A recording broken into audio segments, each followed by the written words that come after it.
Hello, welcome to the Sports Philanthropy Podcast. I am your host, Roy Kessel, and today we are very excited to have with us Dana Magnus. Dana is the founder of the marketing brand. Dana, welcome to the show. Thank you so much for having me here today, Roy. I appreciate it. We're excited to learn more about what you do with the marketing brand, and I know you also have the mission-driven marketing and a radio show. So would love to hear more about that. But before we get into the detail of that, because I think that's going to be very instructive for our audience as they work on their mission-driven organizations. Tell us a little bit about your background and what drew you to this space. Well, I'm really excited. So, a little bit about my background is that I've been an entrepreneur for 10 years, started off as a photographer, and I was also working as a marketing consultant for a few different organizations. Marketing was really the thing I went to school for, but it was quickly learned that I had this entrepreneurial kind of whole side to me I didn't even know until you just start picking up, these side hustles and, ooh, I can help here, I can help here. And I guess lo and behold, you get a business. So a little bit about my background is I actually hated the idea of marketing. This is kind of a funny story. I was in college and I was learning about marketing and advertising specifically with a focus on PR and journalism. And it just seemed so slimy and I don't know, I just felt like it was like the master manipulator. If that could be an industry, that's what marketing and advertising was the industry of manipulation, right? And not to say manipulation is always a bad thing, but it just sometimes it felt like, well, wow, consumerism and look at how much people want more and more and more. And you started to see this kind of connection between society and advertising. And it wasn't until I almost quit the program until I really sat in the classroom and heard about corporate social responsibility. And in that moment, it just totally changed for me that I was like, whoa, this is the closest way I can get to the biggest problem that I want to solve in the world and help people really see that marketing and business can be used as a force of good. So I went about my journey, started my first few careers, had my photography business as a side hustle for the whole 10 years working in marketing as well, full time. And it wasn't until people started coming to me, like business owners started coming to me for photography headshots. And I'd ask them all these different strategic questions, like, where is this going? Is it a banner? Is it is it a social media campaign? And they're like, deer in the headlights, like, I don't know what you're talking about. And as I got to know these people and their stories more, it was really clear that they had so much of their business they weren't talking about, they weren't sharing. They had nonprofits and organizations and charities that they were supporting that no one knew about, especially in the business side. And I decided to kind of really fuse the two together with marketing content and storytelling. And then, of course, my passion for making business as a force of good, and the marketing brand was born. Well, that's a long way to get there from somebody that really didn't like the marketing and advertising side. Where were you in college when you were studying that? I was at DePaul University, probably Okay. my like beginning of my senior year when you really got into, because most of the college is just like your gen eds, your basic courses, your introductory courses. But it wasn't until we were doing like pure on advertising campaigns. We had an adjunct professor from Leo Burnett teaching us, and that just whole mentality was just it was really like not what I thought. I know it's kind of late in the game to figure that out, but it was that whole kind of concept, that little single piece of how you can turn something so mega massive like marketing and advertising and turn it into something amazing that all of a sudden I just couldn't do without.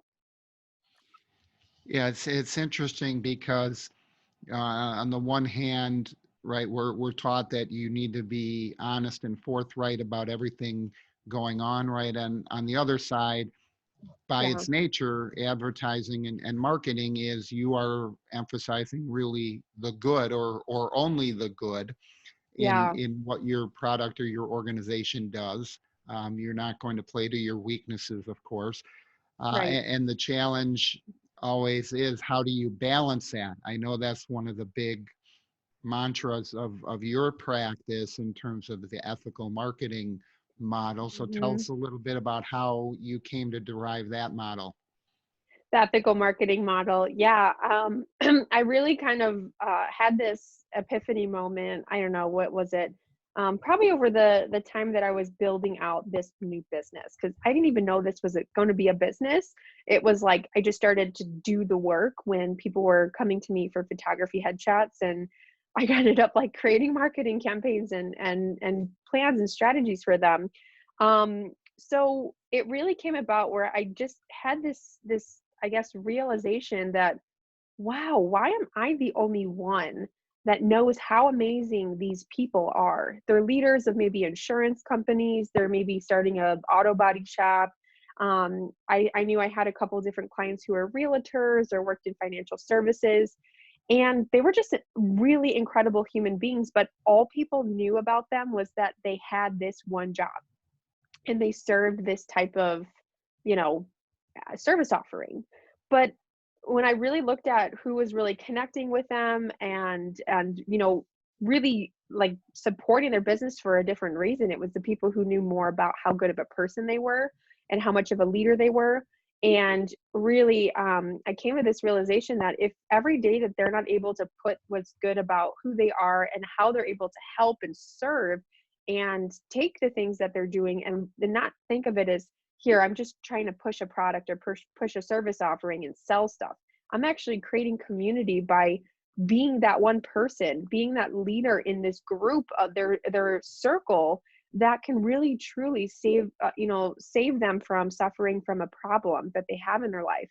And so I guess it's like every day that you're not marketing is you're depriving the rest of the world and your community of the things that you really can do to help them. So that's where really the ethical leaders live and your ethical business movement came from. That's more of my movement, I guess I would say, where I love to talk about these stories and feature people because, they're only telling me about that when I ask them those questions, because otherwise they feel like, oh, well, either who cares about that, or that sounds like bragging. I don't want to talk about that, right?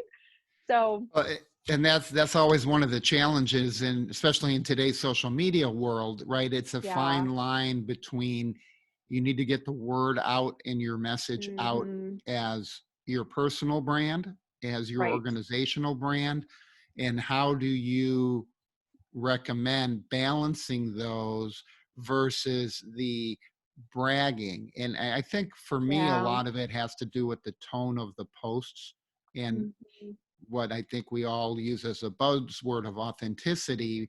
But I Yeah. think there's really a lot of depth to what authenticity means. So as Yeah. you're working with your clients, how do you counsel them on the different strategies and sort of how much is too much, right? Blasting out Yeah. great tweets about yourself 7 times a day is probably a little too much. Right. Putting something up once a month probably isn't enough. So somewhere in there, there's a sweet spot. Yeah, I love that question, Roy. And I think we can think about the same thing for athletes and in the sports industry is really about, you know, we can talk about how amazing we are, but how often do we turn that script and say, well, what does that do for you?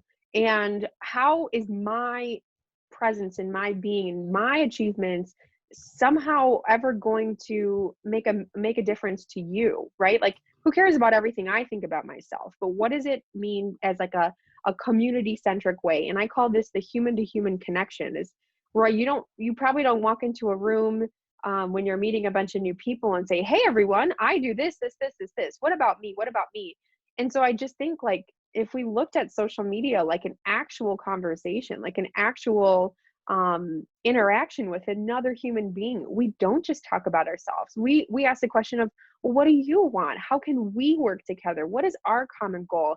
Do you share the same mission that I do? How can we really partner up and combine forces and do something great together? I mean, that's more of that collaborative community type of language that I encourage my clients to use, because no one cares if you just talk about yourself all day. And that shouldn't be any different, whether it's in an in-person situation or if it's on what we call social media. It's not just this free abyss of opportunity for you to just look at that blinking cursor on the post box and say, well, what can I share about me today? It's about, who are you looking to connect with? Who are you looking to have a conversation with? What can you do for other people to respond to the things they're asking for?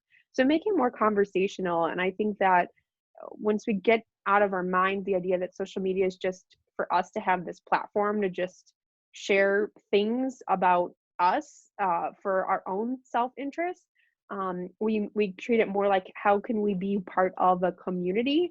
I think that's really the difference, and it's just a different mindset that will change the way that you're interacting with your people online.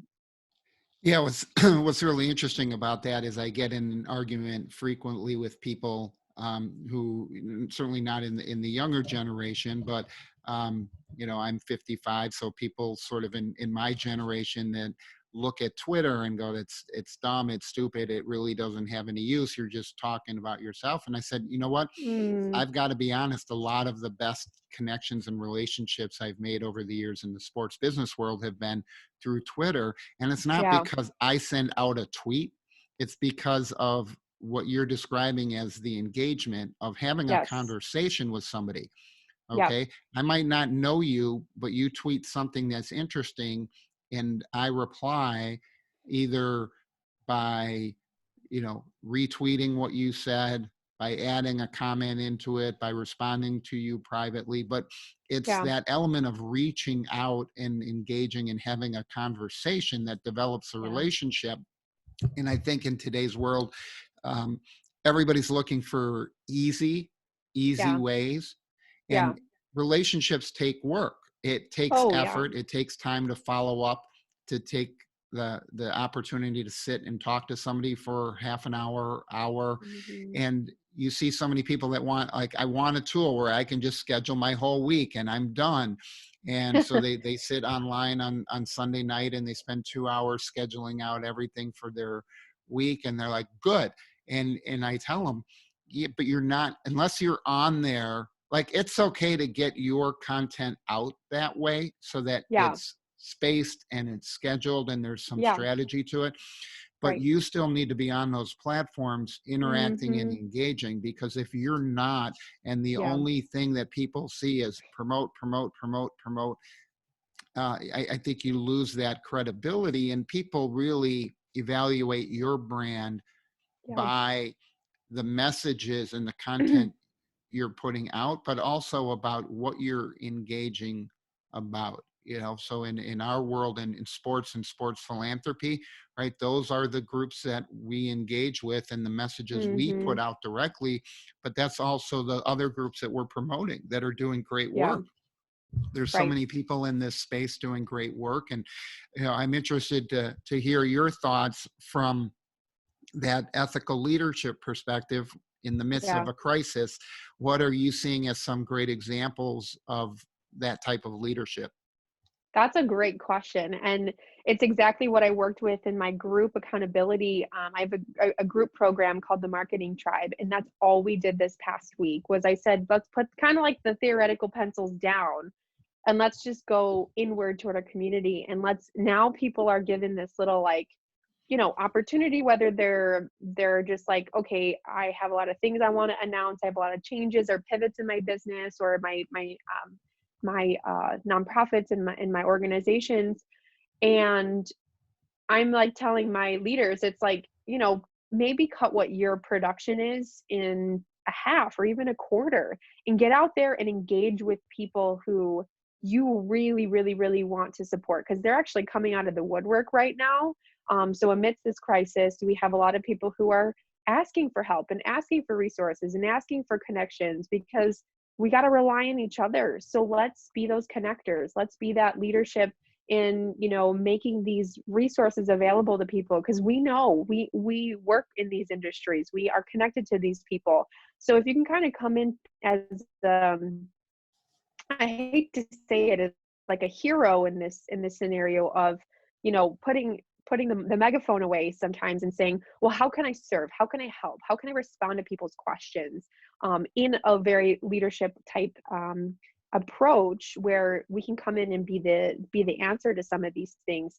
That to me is so much more effective than, promoting, like you said, or, and we have to move, a currency. We have to keep the economy going. We have to keep selling and putting out there. But I just want people to define value in a different way during these times where we're like, it's not just about us sharing and blasting things out there anymore. It's about how much deeper can we go with people instead of how much more wider can we go at this point. That's what we Yeah. need. That's what the world needs. Well, the world needs that kindness. The world needs that ethical leadership.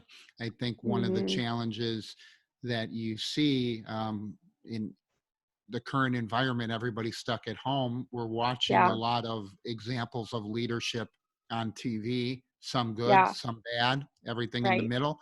Right. It's a challenge because very few people, you typically learn to lead just like you learn most other skills, which is from trial and error and from experience. And you watch other people model that leadership.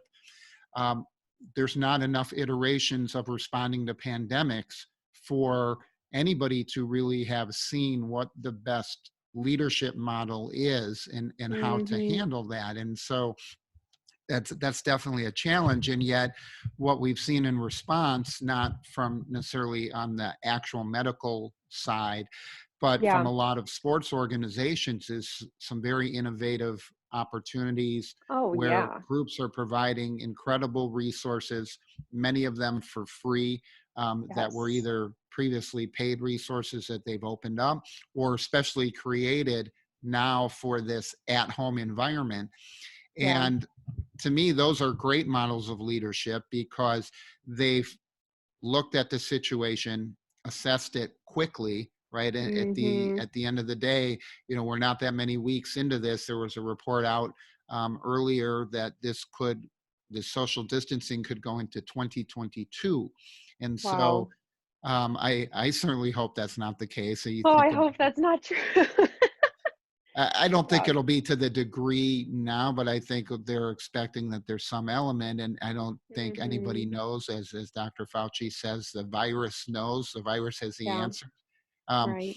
you can't dictate to the virus, and so we've got to react, and nobody knows how it's going to react in terms of coming back for a second wave. And I think the challenge when you talk about leadership is looking at organizations now, right? Take it out of that environment.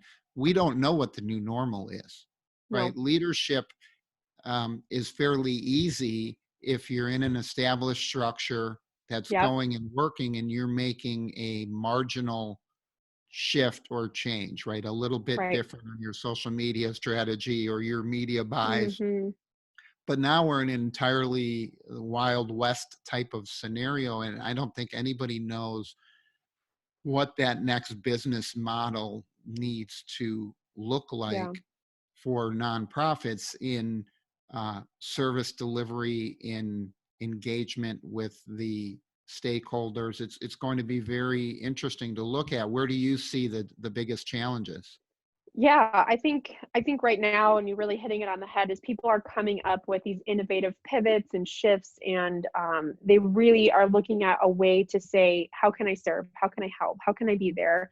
I think leadership really is about being a part of being the kind of moving force to take action in a group of people. And this, well, I keep mentioning community and building community because again, it's hard to lead people if you don't have the people. It's hard to lead the people when you don't have the path or the vision or the direction of where you're going. And in this position today, I think that it's no longer this individual journey of an organization just going out and doing their thing without any type of feedback or feeling like, how can I really serve these people right now? Because everything I knew about them, everything I planned on with them, like, I guess people do these customer avatars still. In my work, I don't really do that as much. I have a different approach, but it's like, when you think about that person that you thought so much that you understood, now their world is completely upside down. So how can you still take leadership and know how to move them forward and move them into the light, I guess, with your organization or your offering, and just be there to be a sounding board and to let them communicate with you. So I see that a lot has changed in the social media and marketing world, where it's less about, we're the experts, we know what we're doing and we know how to get there, and more of saying, all right, like, what can we do together? And I think that this is the missing part, that so many businesses were operating and marketing as a style, and they're quickly seeing now they're back to square one. They don't know how to really connect with their communities in the way, because they just were built, like you said, they built this foundation off of something that now is completely taken out from underneath. And so the leadership really comes in to say, how can we act quickly and swiftly and make the certain, like, shifts and changes that we need to make, because we still want to be able to have this ultimate vision or mission of, for me, it's always going to be, I have this mission of empowering people to really be able to step up and share what's on their mind and share with other people, and in a very communicative way that's very clear. And that could be done in any condition right now. It could be done in a pandemic or not, but it's like, I have to still figure out how I can do that now and meet people where they're at, so I can help them move into their next step and their next level. So it's really just about, like I said, switching the dialogue, getting more connected with the people that you truly want to serve, and using marketing as a way to do that, because that's your outer layer that you really can make those impressions and you can make those connections with people. And I think that connection that you talk about is really what's critical. Yeah. It's always a struggle for me when you go to networking events and you have what I'll call the sales model of networking, where people are looking at the individuals at their networking event as their prospective clients, and trying to sell directly to the people that are there. And there may be an opportunity for direct business, but Yeah. those are the people that everybody kind of rolls their eyes when they walk in the room after they've been to that same group a number of times, Yeah. because you're like, oh no, here comes Yeah. Dana again, and she's going to hit me up and try and push me to buy one of her packages or do this, or products or services, whatever the case may be.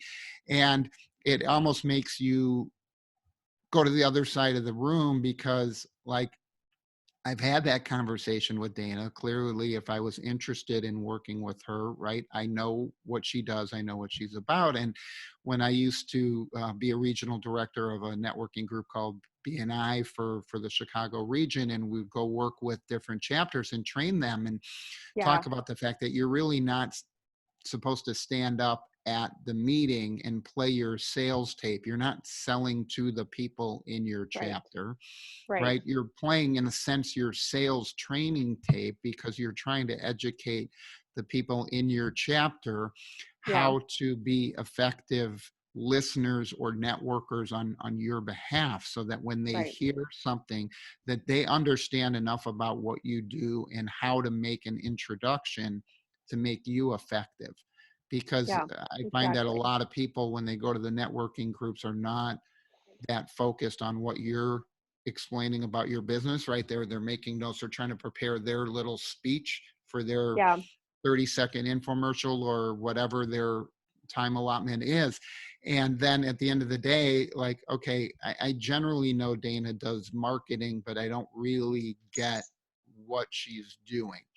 Right. And it's hard, because then they look at you, they're like, well, you haven't sent anybody my way. And Yeah. people have different businesses and different business models. It takes time, and ultimately Hmm. business is based on trust. Yes. And that's Absolutely. something that a lot of people, it's not just an e-commerce click, it's not just a drive-through restaurant, right? I can go to this Mm-hmm. coffee place or that coffee place or this burger place or that burger place. But you want to be able to look at, how do I like working with that person? What's my comfort level? Because in virtually every service area, there's hundreds and hundreds of options. So how Yeah. do you set yourself apart from Mm-hmm. the clutter and the noise that's out there? Because seemingly Yeah. today, everybody thinks that they are a marketer or a brand builder. And yet when you look at their materials and their strategies, many of them are very superficial. Well, you said the one word that I am on the quest to completely eradicate, which is push. And push, push, push. And I think the only thing you should be pushing is pushing people away from you if they're not your ideal client, by strong, clear marketing. And so, but I think I just really cannot stand, and this goes back to my initial days of navigating, well, what truly advertising is in college. But it's like, you should never feel like you need to push anyone to do anything, because I build, like, when the client works with me, and they see this in my marketing too, is I never like sell on the first date, whatever you want to call it, because I don't want to. Like, there's so much more about you that I need to understand before I commit to opening you up into my circle, spending more than the adequate time with you. And quite frankly, if I don't particularly like your energy or like what you're about, or can't jive, or I can't help you, um, that is just lost time and energy and effort on my end that I'm going to have to suffer from. And consequentially, if they're an extension now as a client or a community member of my image and my brand, that isn't in alignment, that is ultimately going to allow me to suffer. So, like, that's why, Roy, you and I are talking today, is because we had a few conversations. We asked each other really in-depth questions. We cheered on some certain things that we're both like, yes, this is exactly what I think too. And we want to help make the world a better place. I mean, this is why this is happening right now. And everyone on the other end of this show right now is probably like resonating with as well, because your people are my people, because we got to know each other in the common ground. So just think in the long run, how much less effort I ever have to push when I'm put in the right room, saying the right things, which are just the thing. I'm just talking about me and what I love. And thank you for giving me that platform. But it's so aligned, and you and I are so aligned, that now marketing becomes fun. It's enjoyable. It's easy. It's authentic. It's me. It's you. It's us. It's our vision. It's our impact. And it's our communities joining forces together. I just think, like, I just get the weight completely lifted off my shoulders on the concept of marketing when I feel like, wow, that's so light. That's just so, yeah, I want that. And that's why those groups are pushing or making things complicated or trying to sell to everybody about everything all the time, is what really makes it such an uphill battle unnecessarily, because you're just not clear on what your alignment really looks like. So I just think, I hope that opens some doors for some people. Is just like, if you're in the wrong room, get out of that room.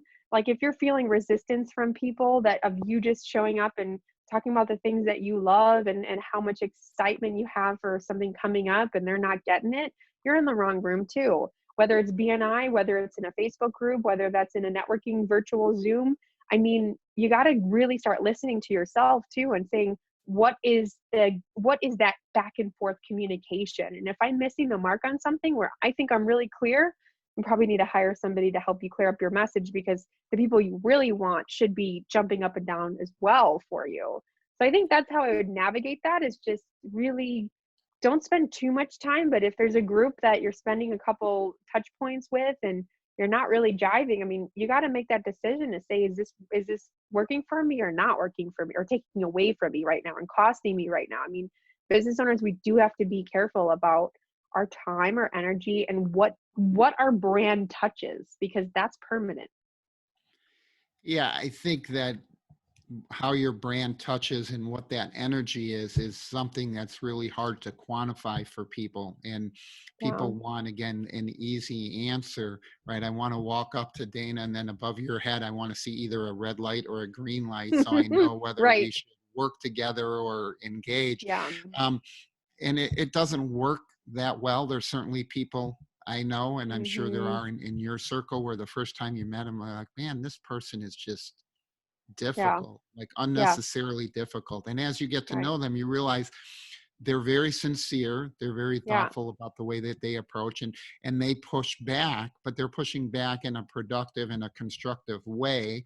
And then you get other people that are sweet as pie, right? Sugar, spice, everything nice. And um, it doesn't really come across in the long run, because it's a very superficial, hi, nice to know Yeah. you. And when you Right. try and dig in and have more in-depth conversations, it's really not there. And the Yeah. challenge, I think, always is trying to layer down and figure out, like, how far do you go? You don't want to keep Yeah. digging if there's not really a value for both sides in the relationship. Exactly. Right. And it's that, I think, is one of the biggest challenges people have, is looking at how do you help each other. And I always look at it from a standpoint of, we want to partner with every organization that's using sports for social good and social change, right? We want to help everybody. Okay, we can't, but we want to, and we want to identify resources and put them in contact with people that can help them, right? Roy can't personally do all of that, our Right. organization can't do all of that, but there are Right. so many great resources that are out there, that I believe when we bring everybody in the same room, that they're going to be Hmm. able to find each other. And when we held our Sports Philanthropy World Conference last year, Yeah. on just a relatively short amount of notice, we had great people in the room. There've been amazing relationships born out of that conference. And sadly, this year probably won't happen in a live Oh. format, but we've taken other steps to keep people engaged. And so, like, as you look Yeah. at your community that you've Hmm. built, how do you keep them together in these kinds of times where you can't engage personally? Yeah, and what you said was really, really the key. It's who do you know that you can that is still in alignment with what you're doing, but they just do something else that you can help. So it's like really knowing those, I guess, those legs outside of you, and like who can you say, "Oh, I can't do this, but I can help you, introduce you to this person." And keep that really nice connection making going. I think that really helps you be a great leader. Um, but for as you know as terms of or in terms of my community, the best way that I can keep everyone together is just by showing up for them. And like I do that with a weekly I have 2 weekly kind of activities. So Mondays I go on live to just give my marketing insight. So I teach a lesson on marketing and make that free and available to all. Mondays at 1 o'clock on my social media outlets I go live. And you see a lot of engagement, and you see a lot of people commenting and asking questions. And then of course I keep my community together with the Ethical Leaders live show on Fridays at 1:30 p.m. Central. And I love doing that because, again, we're just tired. Like a lot of the businesses right now, we're either completely off and like freaked out and afraid, and feeling like we have, what's our next step, or we're extremely overworked. I haven't met people who are really in between, who are just like, yeah, business is normal, we're cruising, everything's good. It's either you're one of the two extremes. So I don't want to be too pushy of people's times right now, because I understand that, but I also want to give people the opportunity to quickly and bite-sizedly like connect and get together and ask questions, ask lots of questions. But I have a Facebook community called Your Ethical Business, where I really try to glue everyone, in one spot where they can hang out and they can converse with each other and connect. And then, like I said, another group program that I have, which is one of my paid programs, is called the Marketing Tribe. And people are there for each other every single week. I'm trying to design it where they don't need me. They're operating almost with me just to kick things off, but they have such a great cohesion together that they're helping each other and collaborating and supporting each other on each other's marketing and giving feedback, which is really, really productive, I think, in a setting of people across different industries, but all have the same mission to keep moving things forward in their business using mission-driven marketing. So I know there's a couple different angles here, but again, I have a lot of virtual communities, a lot of different types of groups, but that I'm like leading and facilitating. But it's just really, if I can hold a space for people and just start off with a great question and let them, connect with each other and see new sides of each other, I think that a lot of just amazing ideas and innovative thoughts can come out of that alone. It's just somebody asking that really powerful question.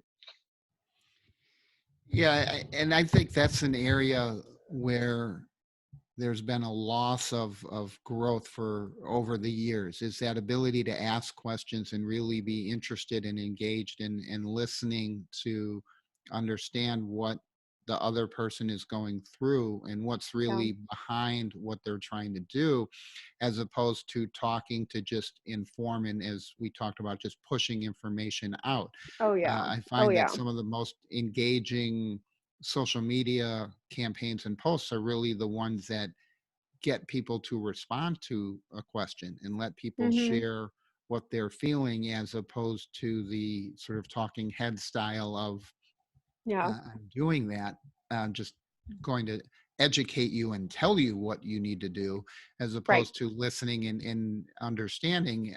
I know from my end, when I was practicing law and representing a lot of entrepreneurs and business owners, they would come in and they would tell me I need to do steps 1, 2, 3. And you would try and slow them down and say, look, tell me where you ultimately want to end up, Mhm. because you're telling me it's steps 1, 2, 3 because you only know steps 1, 2, 3. Maybe Right. there's other options that are better for you as an organization or a business or your long-term goals. If you go Yeah. steps 1, 2, 3, now you've gone the wrong direction, because you really should be heading the other way. And Right. I think that in every aspect, in marketing and everything else too, I see groups that come and they sort of set the branding or the messaging before they figured out what their market really is and who Oh they're yeah. trying to reach. And then they try and fit that square peg in the round hole because they're trying to push that message out. And we see it with the biggest names in the business, with the Yep. missteps that, whether it's new Coke or whether it's some of McDonald's products or services that they've come out with. Every company does that, and some of it is trial and error. And no matter Mhm. how much you go through that process, you can't always tell. Yeah, exactly. Exactly. I just really being vulnerable, being open, and just like I said, it's just I can't stress it enough, is if you don't have a community, it's if you ever pivot with the times or shift with the changing world, which guys, if you haven't noticed it yet, the world change is almost quicker and more rapid than we could even put our finger on. If your business can or organization can make changes, but you still have that cohesion of the people to support you as your foundation and give you feedback and give you the resources that you need to keep being able to lead them.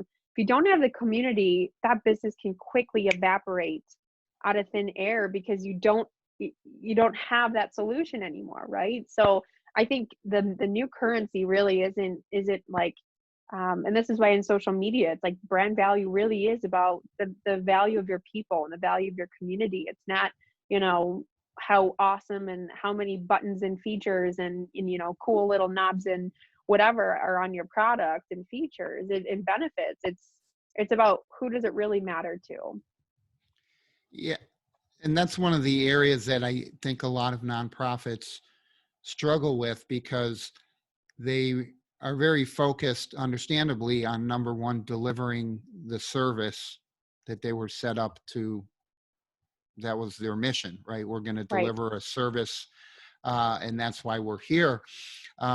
Number two is we know we need to raise money, Yeah. and somehow some of the other elements along the line, whether it's storytelling, branding, marketing, uh, get missed. So as we get Hmm. ready to wind down here for the last few minutes of the show, tell Yeah. me a little bit about what tips you would give nonprofits in terms of how they could extend that messaging.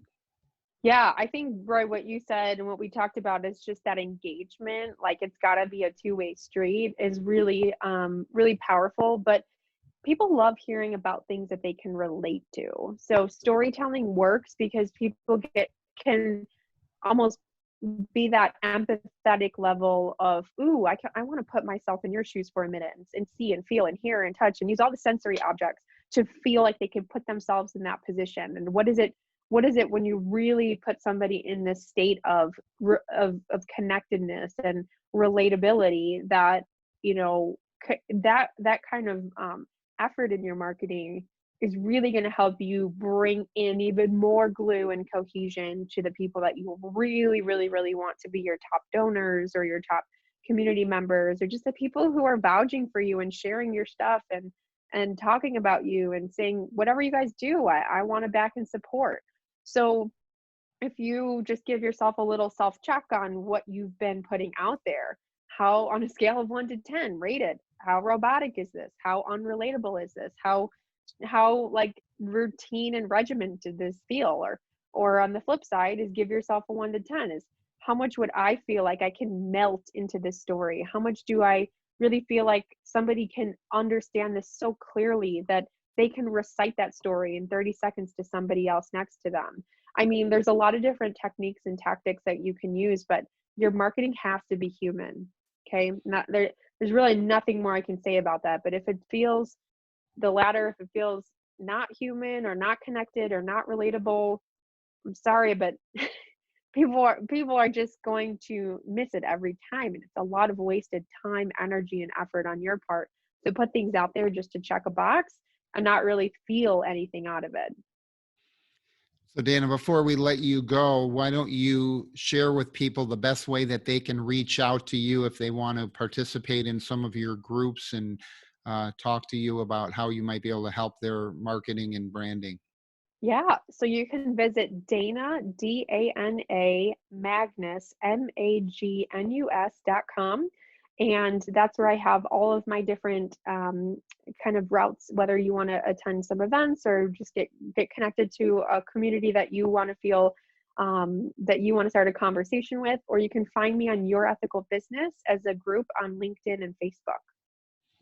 Well, fantastic. I know you shared some great information, and I'm sure you and I could keep going for another couple hours, but that probably doesn't make for great theater. So we'll cut it off here and make sure that we get you involved in other things. Dana's going to have a webinar coming up as well. So check our webinar page and you can register there. Would love to have you involved, and you can get some more direct questions answered and additional insight from Dana. Thank you very much for coming on the show today. We really enjoyed having you with us, and we'll look forward to having you on our webinar. Thank you, Roy. Thank you, everyone, for listening. We'll see you soon. This is Roy Kessel signing off for the Sports Philanthropy Podcast. We hope you'll join us for our next episode. Thank you.